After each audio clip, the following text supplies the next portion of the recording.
RL Location Automobile. Pour toutes vos locations de voitures et utilitaires en Guadeloupe, faites appel à RL Location Automobile. Avec RL Location Automobile, réservez en toute tranquillité 7 jours sur 7, 24 heures sur 24. RL Location vous propose une large gamme de voitures et d'utilitaires au meilleur prix sur le site internet www.rl-location.com. RL Location, c'est aussi l'assistance et la livraison. Pour tout renseignement, contactez-nous au 0590 10 66 87. RL Location Automobile, la location en toute simplicité. Mayotte, actualité.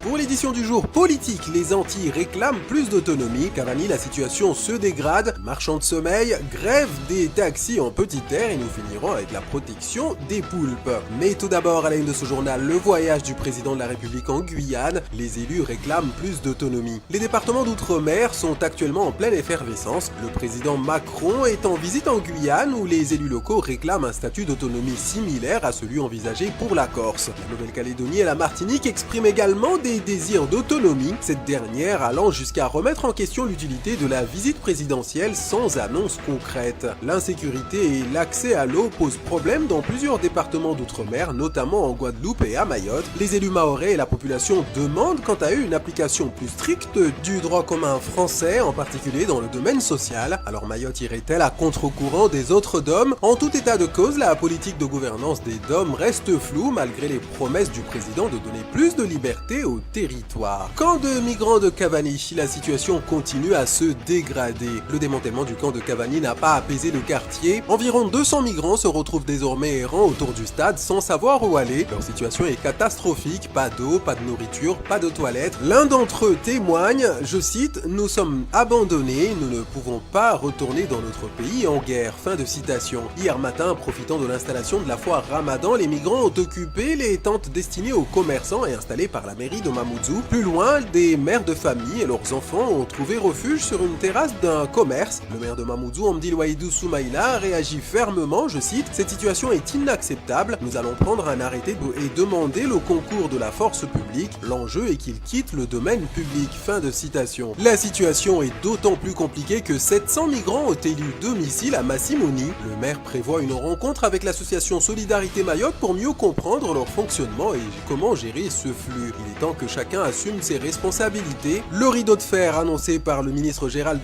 Darmanin devient plus qu'urgent pour renforcer la lutte contre l'immigration clandestine. Et comme on dit chez nous, Jishtema, s'agissant de lutte contre l'immigration clandestine, celle-ci passe aussi par la lutte contre les marchands de sommeil. Et à Mayotte, il s'agit d'un enjeu crucial dans le combat contre l'immigration clandestine. Malgré les efforts des autorités et des opérations policières, ces marchands persistent, exploitant des familles vulnérables par des loyers exorbitants pour des logements insalubres. En visite à Mayotte, il y a environ un mois, la ministre Marie Guévenoux disait avoir demandé aux maires de transmettre des listes de fauteurs de troubles. Les collectifs locaux disent avoir déjà transmis des listes de ces individus aux maires et aux procureurs, espérant renforcer l'action judiciaire. La conférence sécurité d'aujourd'hui pourrait être l'occasion d'aborder tous ces sujets et, espérons-le, d'apporter des réponses. De nombreuses actions de lutte contre les marchands de sommeil ont été menées ici et là à Mayotte, avec saisine des biens et communication dans les médias. Mais depuis plusieurs mois, il n'y a plus de communication en ce sens. Est-ce parce que la lutte contre les marchands de sommeil est en sommeil justement? La conférence sécurité de ce jour pourra nous éclairer sur ce sujet. À suivre donc.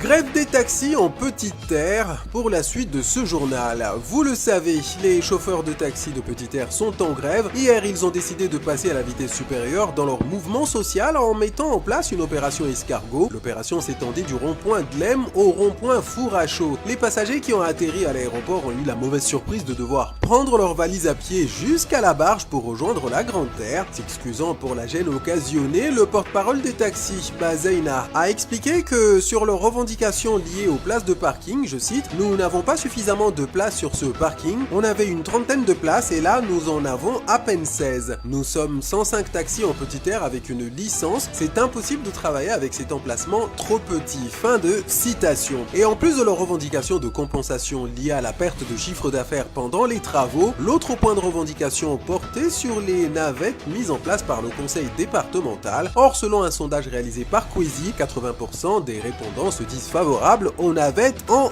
autocar. Je vous propose de clôturer cette édition sur la protection des poulpes. Le parc naturel marin de Mayotte rappelle l'interdiction de pêche aux poulpes du 1er avril au 15 juin pour sauvegarder leur période de reproduction. Cette mesure est essentielle pour la préservation de cette ressource marine pour les années à venir car cela laisse le temps aux poulpes de se reproduire. Conformément à un arrêté préfectoral, durant cette période, toute pêche, vente, achat, détention ou consommation de poulpes est strictement interdite. Les consommateurs sont invités à s'abstenir de consommer du poulpe durant cette période et même les pêcheurs ne doivent pas en capturer. Les professionnels et particuliers sont donc invités à respecter cette réglementation pour garantir un avenir durable à notre environnement marin. Nos salutations évidemment aux habitants de Bouigny qui, on le sait, sont particulièrement friands de ce mollusque. Mais qui sait, ils ne sont sans doute pas les seuls. Avec Fatiou, ce sont des sujets dont nous aimons parler dans la matinale parce que c'est en montrant la réalité des choses que quelquefois on bouscule les lignes et que l'on fait changer les certitudes.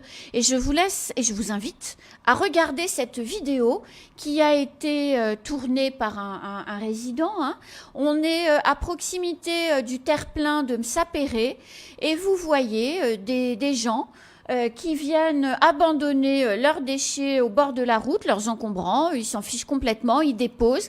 Quelque temps avant, il y avait un camion d'un artisan qui visiblement faisait des travaux et qui est venu déposer là également les gravats et autres produits issus de démolitions, ouais. Oui, voilà, qu'il avait faites. On est au terre-plein de Msapéré.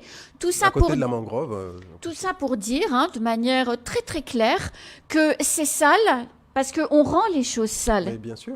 Et là, ce sont bien des gens qui abandonnent leurs déchets. Et c'est peut-être ces mêmes gens qui râlent comme c'est pas possible parce que c'est sale. Mais évidemment, moi je l'ai toujours dit, c'est une question de volonté, plutôt de manque de volonté. Les personnes, ceux qui sont à la tête des administrations n'ont pas envie en réalité de s'attaquer à cette problématique-là parce que évidemment, c'est quand même beaucoup c'est beaucoup moins intéressant d'aller sanctionner des gens qui font justement ce genre d'actes que d'aller inaugurer des je ne sais pas quoi ou d'aller s'afficher avec tel ou tel ministre. C'est quand même beaucoup plus reluisant. Et donc, c'est toute la problématique. Malheureusement, nous sommes entrés récemment au XXIe siècle. Bon, récemment, Mayotte, ça fait presque 24 ans quand même. Non, 21. Ah oui, quand même, pardon. Excusez-moi, je suis toujours au début des années 2000. Le temps passe, je c'est suis toujours au début ans, des années 2000. C'est presque une génération. Donc, nous sommes un détail de l'histoire. Voilà, nous sommes toujours au 21e siècle. Et Mayotte n'arrive toujours pas à gérer ses déchets. Pendant que d'autres pays ailleurs sont en train de chercher à aller conquérir d'autres planètes.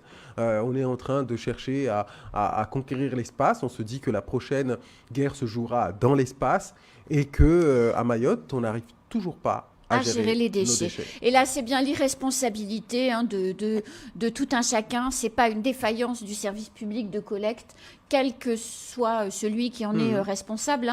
C'est bien les gestes inappropriés d'individus peu scrupuleux qui conduisent à une telle situation. Oui, parce que la problématique qui se pose là pour les agents du CIDEVAM, c'est que, en fait, c'est beaucoup plus compliqué pour eux, mais quel que soit l'agent, en fait, c'est beaucoup plus compliqué pour eux parce que là où ils passent quelques minutes à prendre un bac, à le mettre dans la benne à ordures ménagères et que la benne fasse son boulot automatiquement à déverser afin que ce soit compacté, là, en fait, il va falloir qu'ils s'arrêtent avec d'autres collègues pour qu'ils le fassent à la main. Et donc, ils ne le feront pas. Et c'est comme ça qu'on a des tas, en fait, des tonnes de déchets qui s'accumulent sur le bord des routes. Pour une raison toute simple, c'est qu'à l'intérieur des camions, vous avez des vérins qui sont censés compacter les sacs poubelles au fond de la benne pour pouvoir en mettre plus. Et que là, on le voit bien, il y a des morceaux de bois, de contreplaqué. C'est pas des déchets ménagers. Et ça n'ira pas dans une benne à ordures ménagères. Donc, ça ne pourra pas être pris en charge par le service public de la collecte. Et en plus, ce qui est terrible, Fatiou, je vous coupe, c'est que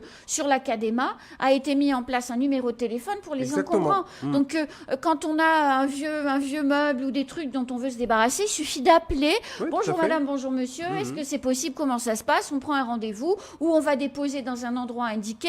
C'est simple à faire. Moi, je ne comprends pas. Exactement. Puis je sais qu'il y a certaines communes, notamment à Chirongi, au moment, ça se fait comme ça aussi. Mais à oui. Chirongi, on peut appeler le service technique et le service technique enverra les camions nécessaires, les camionnettes Pour nécessaires débarrasser. pour que vous puissiez vous débarrasser des objets encombrants. Mais sur Alors, la c'est zone une honte Sidéval, pour, c'est pareil, ou Rafuna ou Nono. C'est une honte pour Mtsangamouji, je n'ai aucune idée comment ça fonctionne, mais à Chirongi, je le sais.